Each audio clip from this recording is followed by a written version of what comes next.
The Tale of the Angry Monk.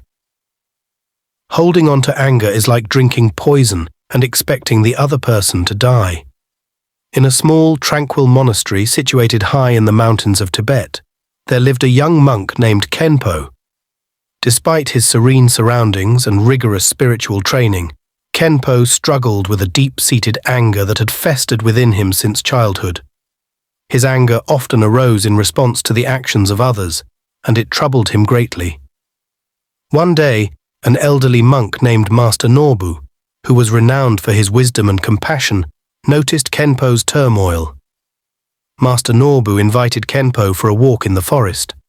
As they strolled among the ancient trees, Master Norbu began to share a story.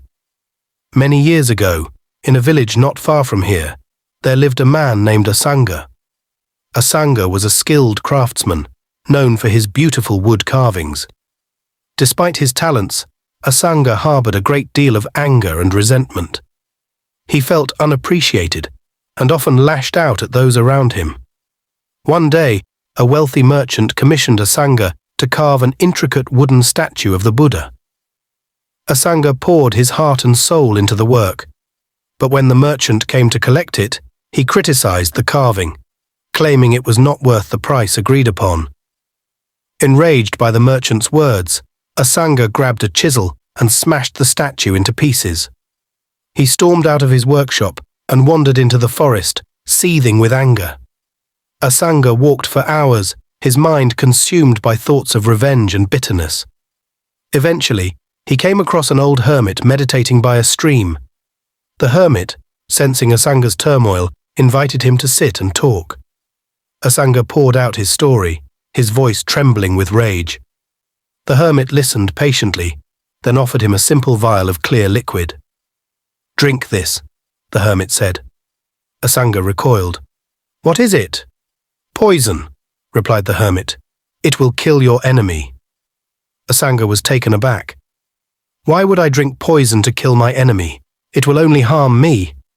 The hermit nodded, his eyes kind but firm. "Indeed, holding on to anger is like drinking poison and expecting the other person to die. Your anger only harms you, not them." Asanga sat in silence, the hermit's words resonating deeply within him. He realized that his anger was destroying his peace and happiness.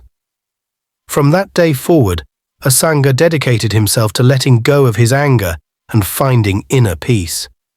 He returned to his workshop, rebuilt the Buddha statue with even greater care, and presented it to the merchant. This time, the merchant was deeply moved by the beauty and craftsmanship, and he paid Asanga more than the agreed price. Asanga's heart softened, and he began to understand the true meaning of forgiveness and compassion. Master Norbu paused, letting the story sink in. Khenpo, who had been listening intently, felt a shift within himself. He understood that his anger was a poison he had been willingly drinking, harming no one but himself. "Master," Khenpo said quietly, "how can I let go of my anger?" Master Norbu smiled gently. "It begins with mindfulness and compassion, Khenpo. Whenever you feel anger rising, take a deep breath and observe it without judgment. Understand that the person who has wronged you is also suffering in their own way. Practice loving-kindness meditation, wishing well even to those who have hurt you. Over time, you will find that your anger diminishes, replaced by peace and understanding." Khenpo nodded, feeling a sense of clarity and determination. He began to incorporate these teachings into his daily practice. Each time anger arose, he paused, breathed deeply, and silently wished for the well-being of all beings, including those who had caused him pain. Months passed, and Khenpo's heart grew lighter. He found joy in his meditation and daily activities, and his interactions with others became more compassionate and understanding. He realized that by letting go of anger, he was freeing himself from a self-imposed prison.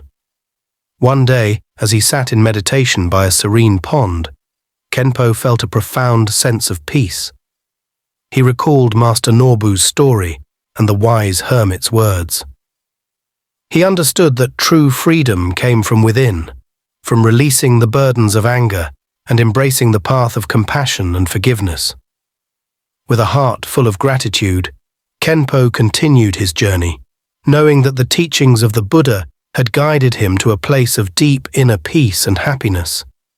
And so, the lesson of letting go of anger and embracing compassion became an integral part of his life, a beacon of wisdom he would carry with him always.